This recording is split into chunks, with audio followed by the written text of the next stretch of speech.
How to reply to a specific text message on iPhone. To get started, first of all go ahead and open up the Messages application on your iPhone. Once you are here, you can view all your messages over here. Now, open the conversation you want to reply. Inside the chat, find Message Bubbles.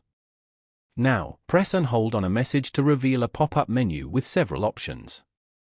From the menu, simply tap on the reply option to initiate an inline reply. The keyboard will appear, and you can type your response in the input text field to reply to the original message which is selected. Once you are done typing your reply, tap the arrow icon to send it.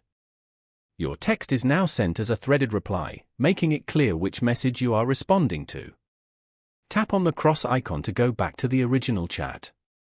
You will see the original message that was replied to has a small note that indicates that message has a reply. You can add several replies to a specific text that you choose.